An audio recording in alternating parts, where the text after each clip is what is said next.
Minister took it to the UN. Post-COVID, Ayurveda gained a similar global acceptance and recognition. Exporting quality Ayurveda products helps farmers who grow the herbs and youth who process the products. To meet growing global demand, a few more steps are being taken. I propose to 1. Set up 3 new All India Institutes of Ayurveda. 2. Upgrade Ayush pharmacies and drug testing labs for higher standards of certification ecosystem and make available more skilled personnel. 3. Upgrade the WHO Global Traditional Medicine Center in Jamnagar to bolster evidence-based research, training, and awareness for traditional medicine. Animal husbandry. Livestock contributes to close to 16% of farm income, including of poor and marginal households. To scale up availability of veterinary professionals by more than 20,000, I propose to roll out a loan-linked capital subsidy support scheme for establishment of veterinary and para-veterinary colleges, veterinary hospitals, diagnostic laboratories, and breeding facilities in private sector. Collaboration between Indian and foreign institutions will also be facilitated. Orange economy. India's animation, visual effects, gaming and comics sector, ABGC sector, is a growing industry projected to require 2 million professionals by 2030. I propose to support the Indian Institute of Creative Technologies, Mumbai, in setting up ABGC content creator labs in 15,000 secondary schools all over the country and 500 colleges. The Indian design industry is expanding rapidly, and yet there is a shortage of Indian designers. I propose to establish, through Challenge Route, a new National Institute of Design to boost design education and development in the eastern region of India. Education. Our government will support states through Challenge Route in creating 5 university townships in the vicinity of major industrial and logistics corridors.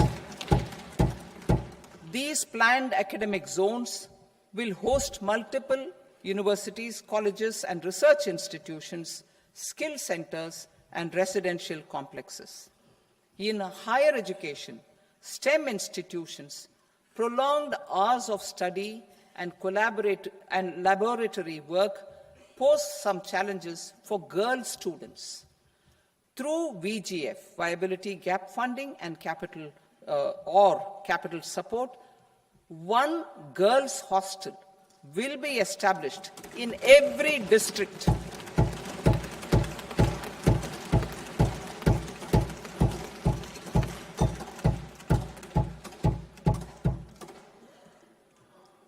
To promote astrophysics and astronomy via immersive experiences, 4 telescope infrastructure facilities will be set up or upgraded. The National Large Solar Telescope, the National Large Optical Infrared Telescope, the Himalayan Chandra Telescope, and the Cosmos 2 Planetarium. Tourism. The tourism sector has the potential to play a large role in the employment generation, forex earnings, and expanding the local economy. I propose to set up a National Institute of Hospitality by upgrading the existing National Council for Hotel Management and Catering Technology. It will function as a bridge between academia, industry, and government.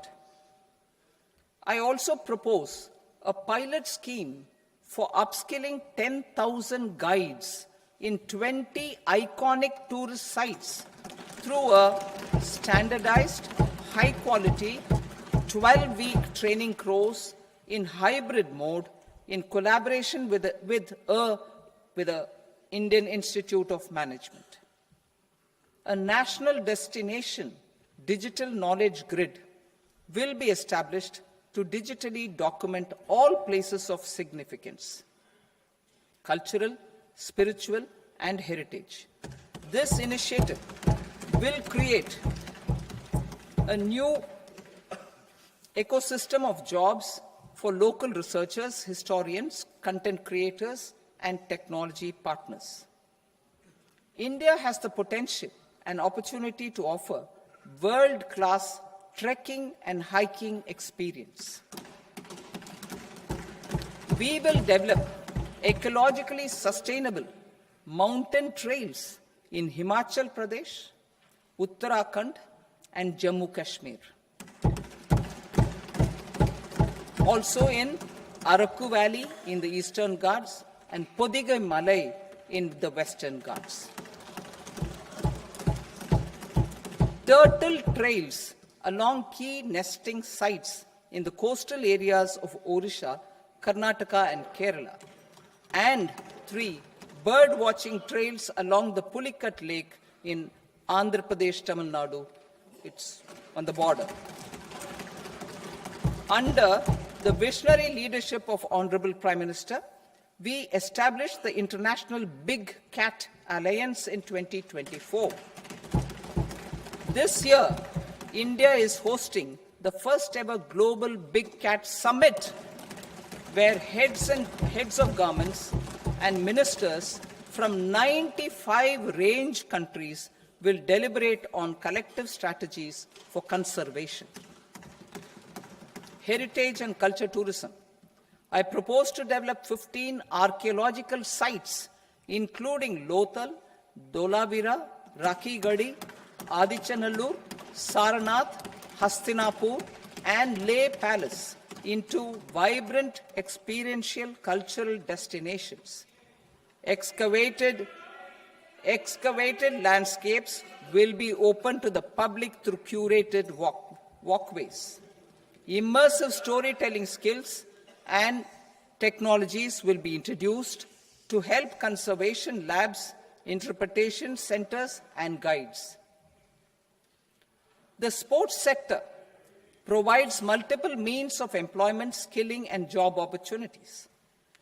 Taking forward the systematic nurturing of sports talent, which is set in motion through the Khelo India program earlier, I propose to launch a Khelo India mission to transform the sports sector over the next decade. The mission will facilitate an integrated talent development pathway supported by training centers, which are foundational, intermediate, and elite levels. B, systematic development of coaches and support staff. C, integration of sports science and technology. D, competitions and leagues to promote sports culture and provide platforms. And E, development of sports infrastructure for training and competition. Our third Kartavya aligns with our vision of Sabka Saath, Sabka Vikas towards Vikasit Bharat. This requires targeted efforts for 1, increasing farmer incomes through productivity enhancement and entrepreneurship, with special attention to small and marginal farmers. B, empowering Divyangjan through access to livelihood opportunities, training, and high-quality assistive devices. C, empowering the vulnerable to access mental health and trauma care. D, focus on the Purvodaya states and the Northeast region to accelerate development and employment opportunities. Fisheries. We will undertake initiatives for integrated development of 500 reservoirs and Amrit Sarovars. 2, strengthen the fisheries value chain in coastal areas and enable market linkages involving startups and women-led groups together with fish farmer producer organizations. Animal husbandry. To provide quality employment opportunities in rural and peri-urban areas, we will support the animal husbandry sector in entrepreneurship development through A. A credit-linked subsidy program, B. Scaling up and modernization of livestock enterprises, C. Enhanced creation of livestock, dairy, and poultry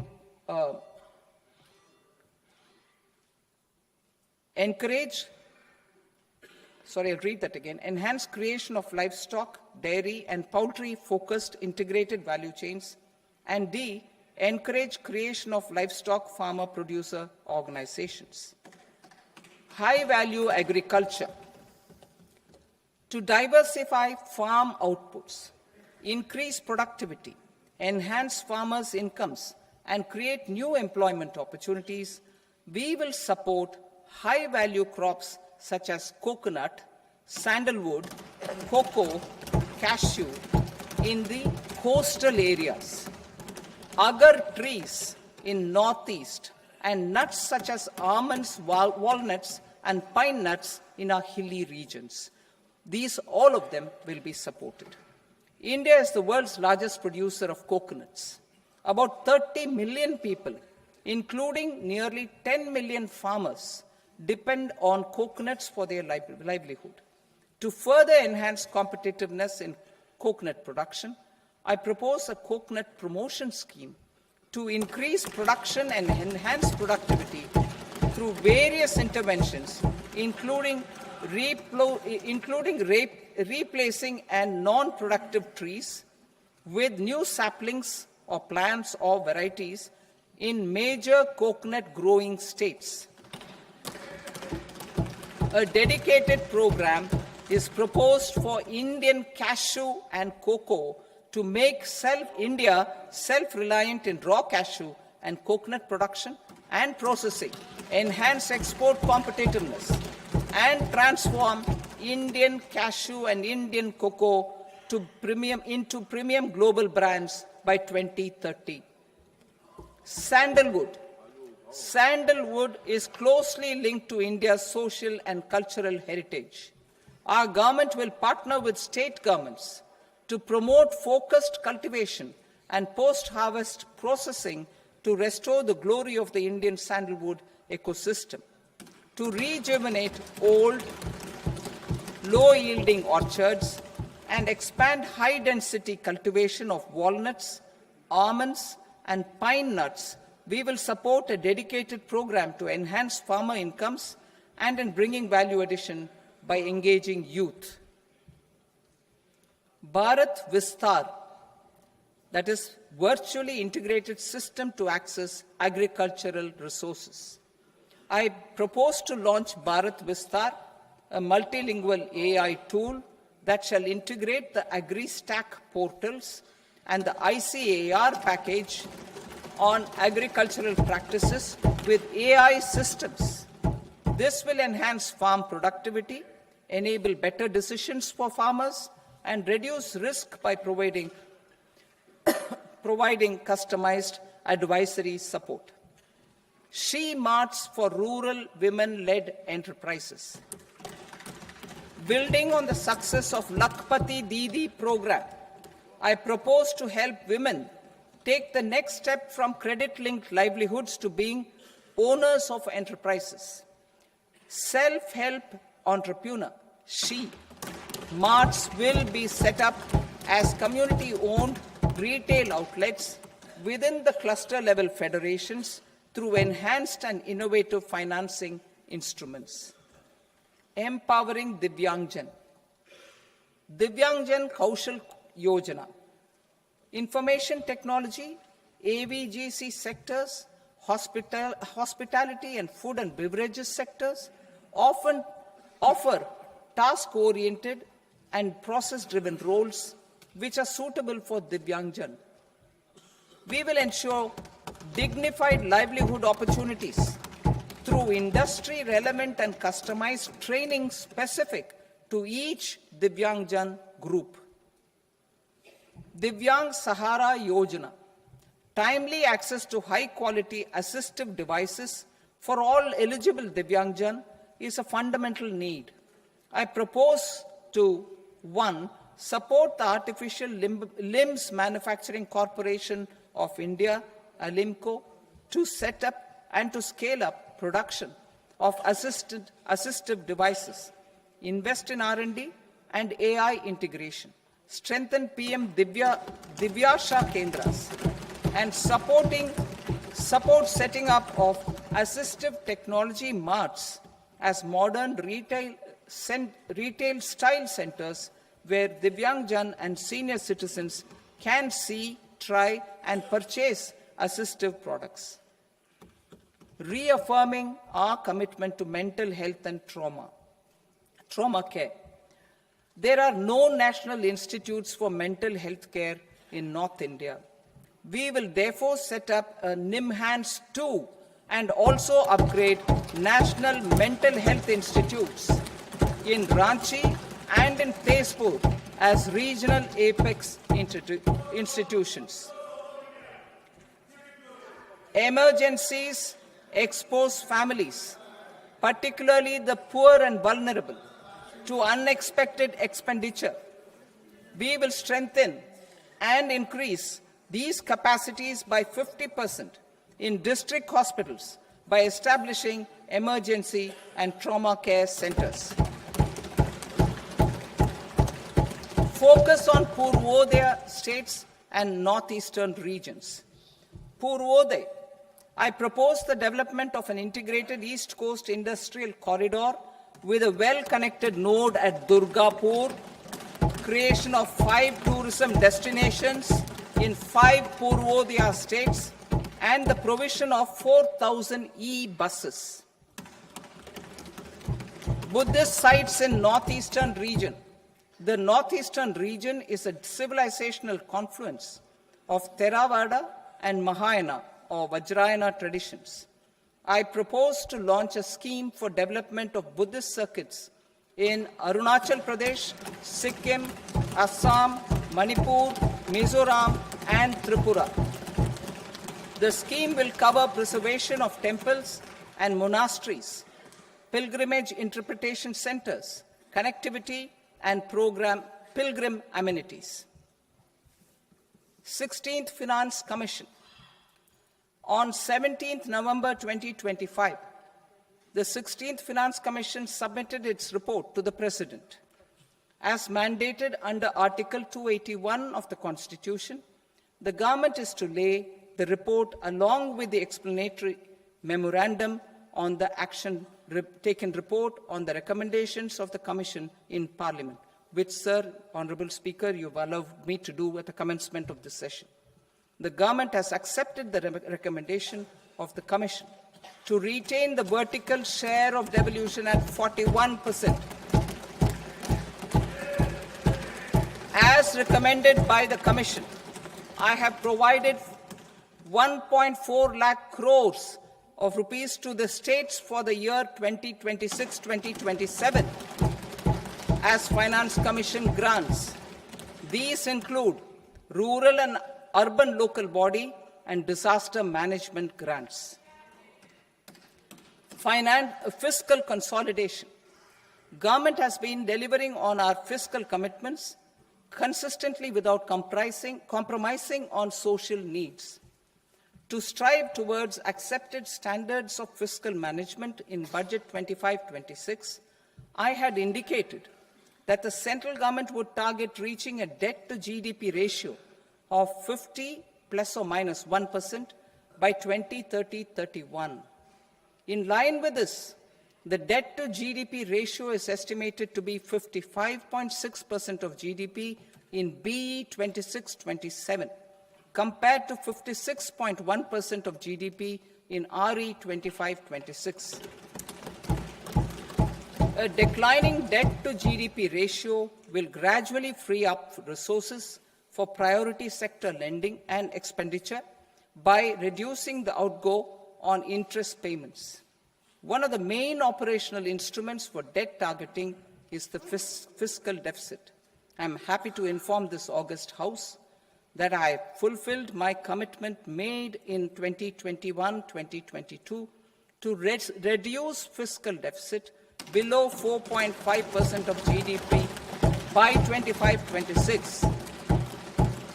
In RE 25-26, the fiscal deficit has been estimated at par with BE of 2025-26 at 4.4% of GDP. In line with the new fiscal prudence path of debt consolidation, the fiscal deficit in BE 26-27 is estimated to be 4.3% of the GDP.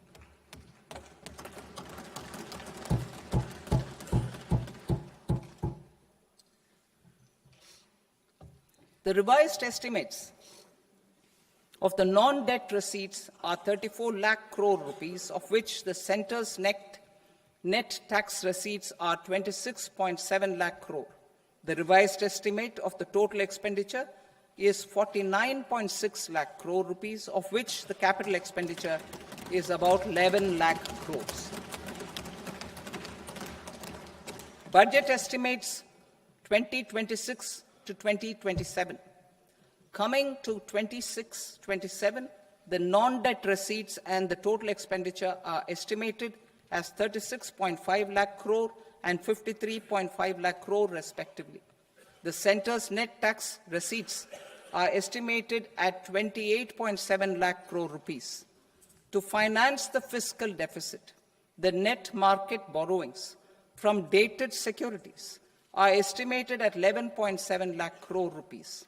The balance financing is expected to come from small savings and other sources.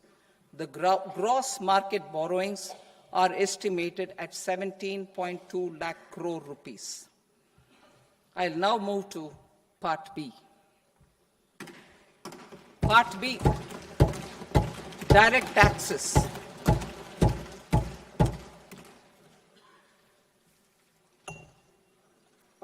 Honorable Speaker, sir, I now present my proposals on direct taxes.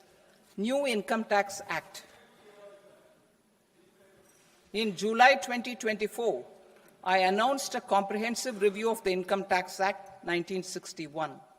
This was completed in a record time, and the Income Tax Act 2025 will come into effect from 1st April 2026. The simplified income tax rules and forms will be notified shortly, giving adequate time to taxpayers to acquaint themselves with its requirements. The forms have been redesigned such that ordinary citizens can comply without difficulty. Ease of living. I propose that any interest awarded by the Motor Accident Claims Tribunal to a natural person will be exempt from income tax, and any TDS on this account will be done away with.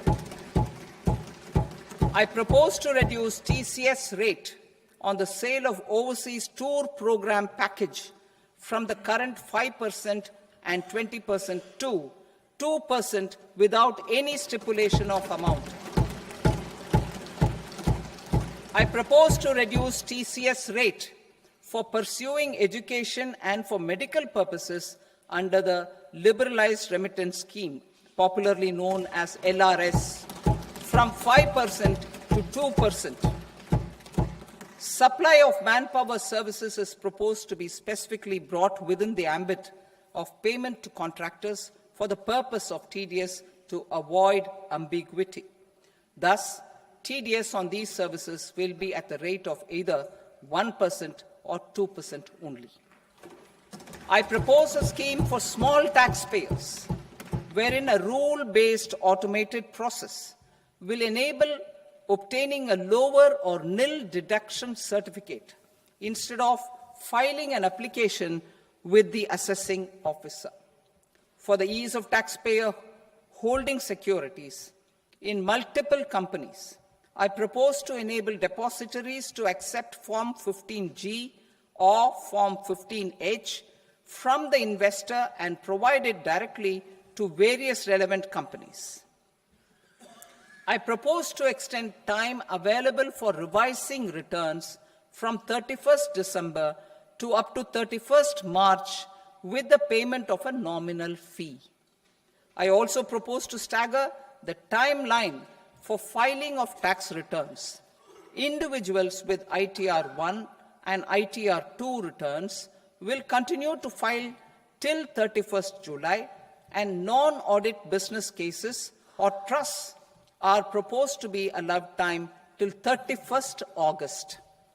TDS on sale of immovable property by a non-resident is proposed to be deducted and deposited through resident buyers and his or her PAN-based challan instead of requiring a TAN, which is a temporary accounting number. To address practical issues of small taxpayers like students, young professionals, tech employees, relocated NRIs, and such others, I propose to introduce a one-time 6-month foreign asset disclosure scheme for these taxpayers to disclose income or assets below a certain size. This scheme would be applicable for two categories of taxpayers, namely, A, who did not disclose their overseas income or assets, and B, who disclosed their overseas income and or paid due tax but could not declare the asset acquired. For category A, the limit of undisclosed income or asset is proposed to be up to 1 crore rupees. They need to pay 30% of fair market value of asset or 30% of undisclosed income as tax and 30% as additional income tax in lieu of penalty, and would thereby get immunity from prosecution. For category B, asset value is proposed to be up to 5 crore rupees. Here, immunity from both penalty and prosecution will be available with a payment of fee of 1 lakh rupees. Rationalizing penalty and prosecution. Multiplicity of proceedings are hindrance to the ease of doing business. I propose to integrate assessment and penalty proceedings by way of a common order for both. There will be no interest liability on the taxpayer on the penalty amount for the period of appeal before the first appellate authority, irrespective of the outcome of appeal process. Further, quantum of prepayment is being reduced from 20% to 10% and will continue to be calculated only on core tax demand. As an additional measure for reducing litigation, I propose to allow taxpayers to update their returns even after reassessment proceedings have been initiated, and an additional 10% tax rate over and above the rate applicable for the relevant year. The assessing officer will then use only this updated return in his proceedings. There is already a framework for immunity from penalty and prosecution in the cases of underreporting. I propose to apply this framework for immunity to misreporting too. However, in such a case, the taxpayer will need to pay 100% of the tax amount as an additional income tax over and above the tax and interest due. Penalties for certain technical defaults, such as failure to get accounts audited, non-furnishing of transfer pricing audit report, and default in furnishing statement for financial transactions, are proposed to be converted into fee.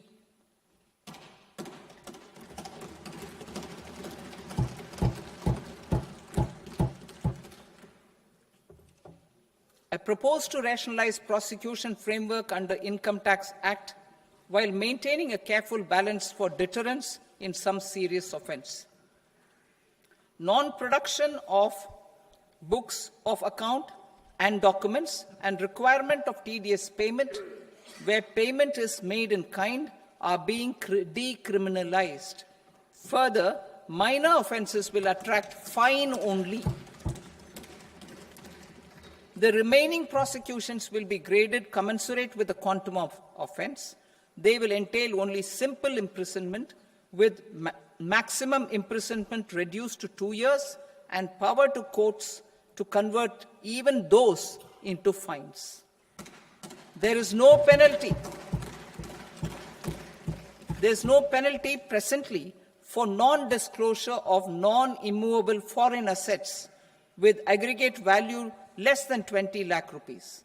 I propose to also provide them with immunity from prosecution with retrospective effect from 1/10/2024.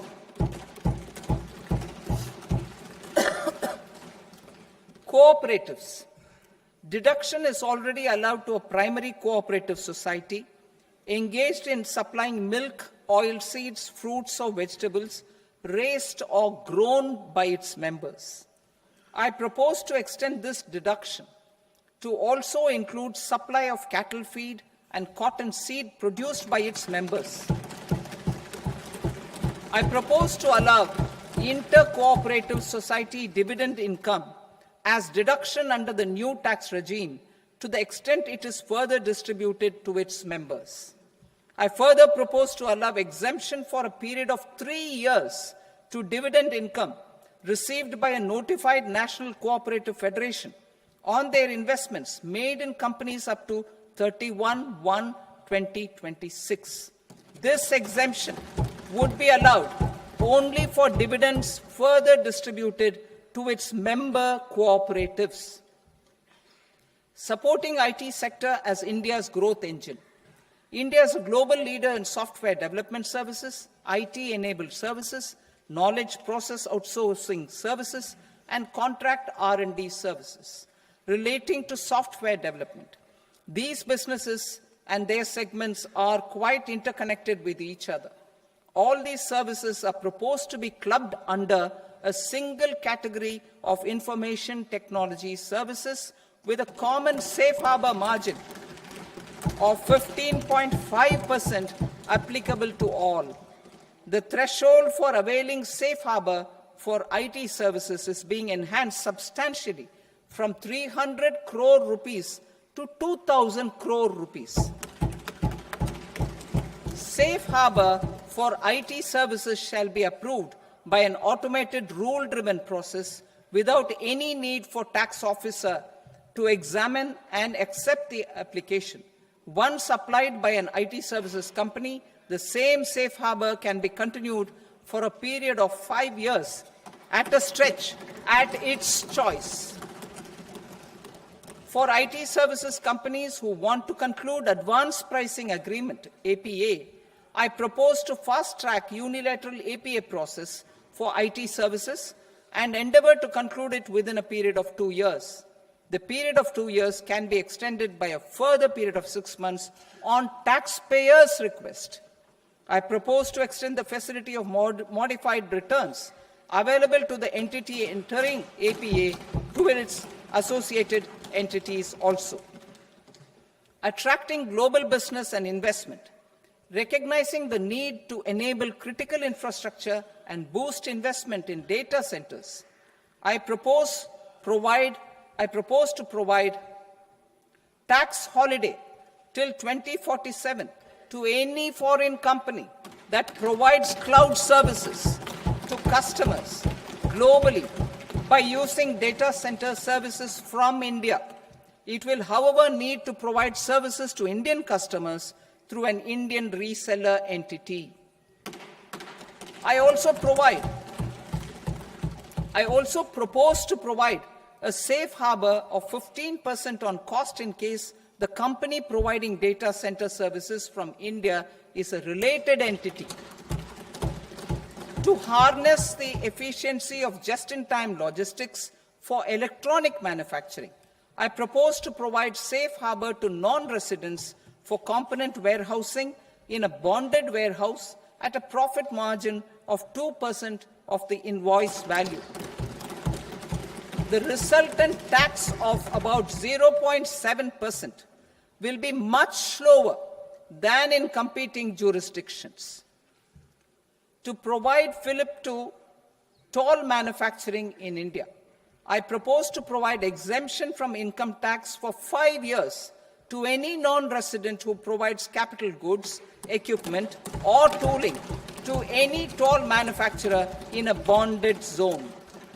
To encourage vast pool of global talent to work in India for a longer period of time, I propose to provide exemption to global, non-India sourced income of a non-resident expert for a stay period of 5 years under notified schemes. I propose to provide exemption from minimum alternate tax, the MAT, to all non-residents who pay tax on presumptive basis. Tax administration. I propose to constitute a joint committee of Ministry of Corporate Affairs and Central Board of Direct Taxes for incorporating the requirements of income computation and disclosure standards, the ICDS, in the Indian Accounting Standards, IND AS itself. Separate accounting requirement based on ICDS will be done away with from the tax year 27-28.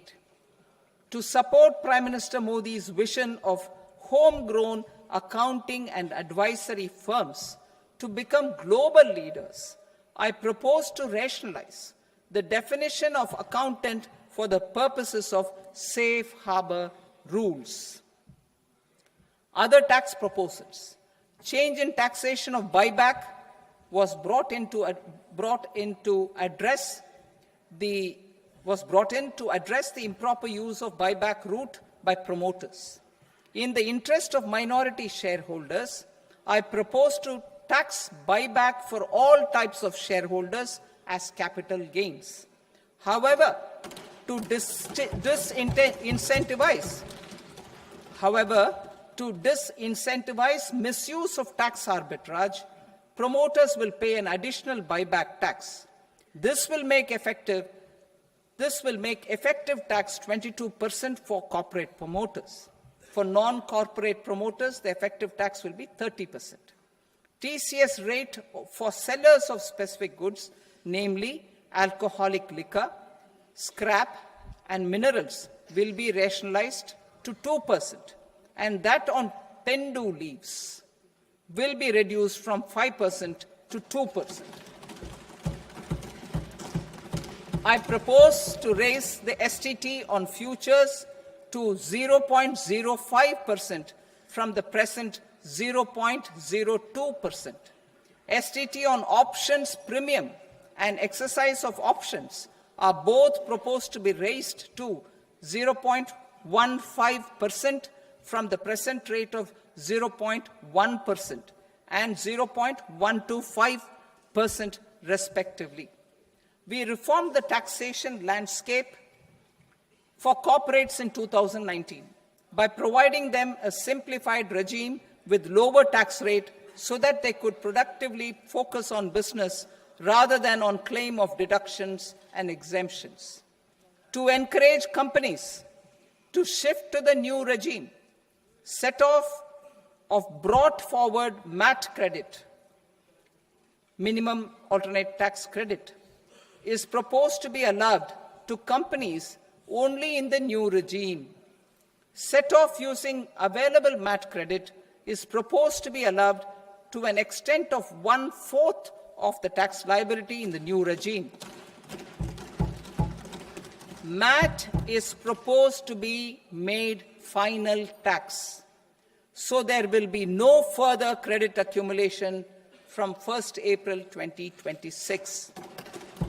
In line with this change, the rate of final tax is being reduced to 14% from the current MAT rate of 15%.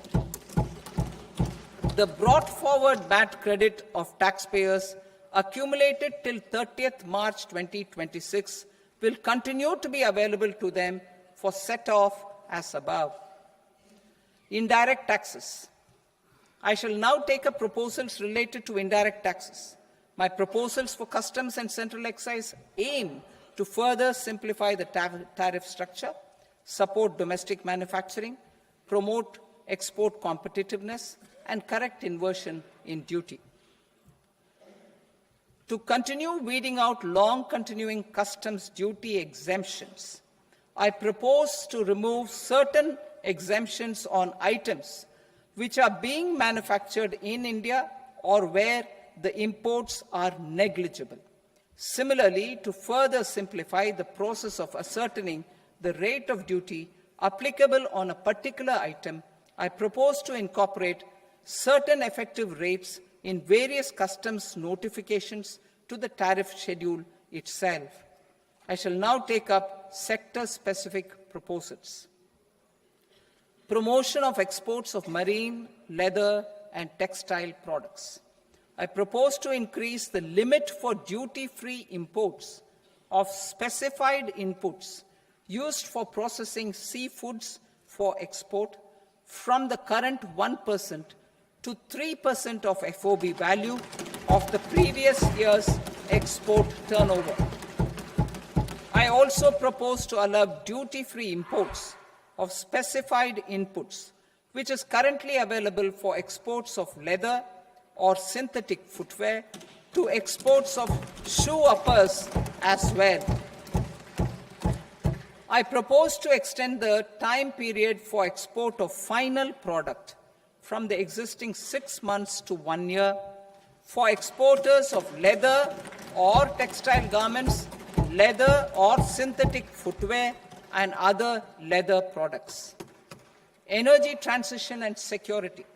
I propose to extend the basic customs duty exemption given to capital goods used for manufacturing lithium-ion cells for batteries to those used for manufacturing lithium-ion cells for battery energy storage systems also.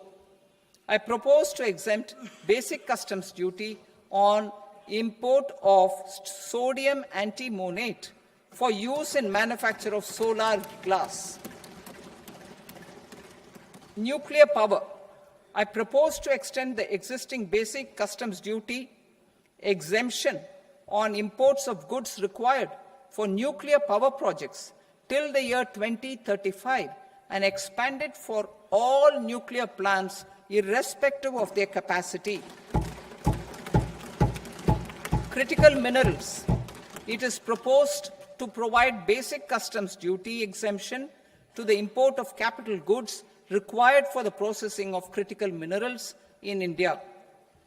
Biogas blended CNG. I propose to exclude the entire value of biogas while calculating the central excise duty payable on biogas blended CNG. Civil and defense aviation. I propose to exempt basic customs duty on components and parts required for the manufacture of civilian training and other aircrafts.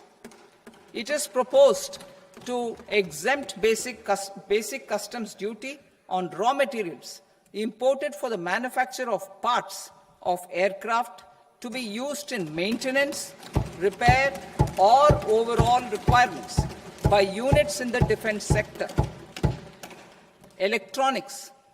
To deepen value addition in the consumer electronics sector, I propose to exempt basic customs duty on specified parts used in the manufacture of microwave ovens. Special economic zone. To address the concerns arising about utilization of capacity by manufacturing units in the special economic zones due to global trade disruptions, I propose as a special one-time measure to facilitate sales by eligible manufacturing units in SEZs to the domestic tariff area at concessional rates of duty. The quantity of such sales will be limited to a prescribed proportion of their exports. Necessary regulatory changes will be undertaken to operationalize the measures while ensuring level playing field for the units working in the DTA. Ease of living.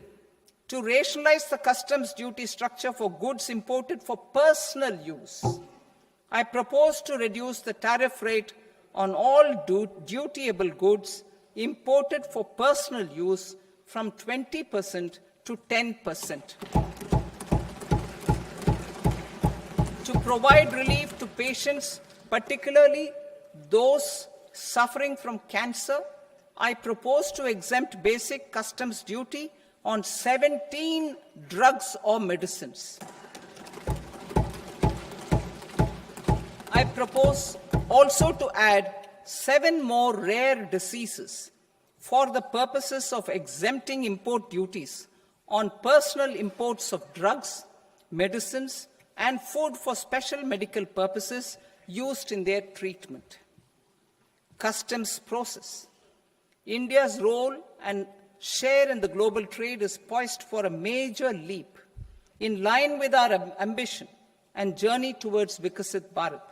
In this regard, I propose many measures for custom processes to have minimal intervention for smoother and faster movement of goods and greater certainty to the trade.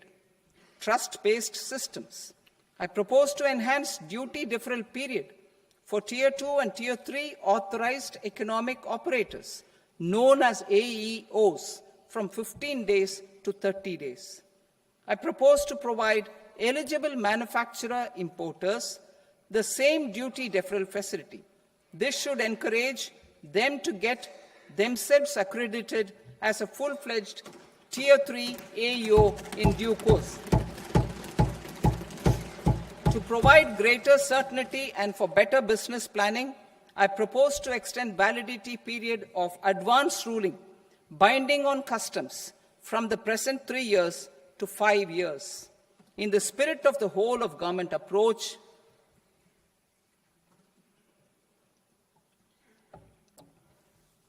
government agencies will be encouraged to leverage AEO accreditation for preferential treatment in clearing their cargo. Regular importers with trusted, long-standing supply chains will be recognized in the risk system so that the need for verification of their cargo every time can be minimized. Export cargo using electronic sealing. Export cargo using electronic sealing will be provided through clearance from the factory premises to the ship.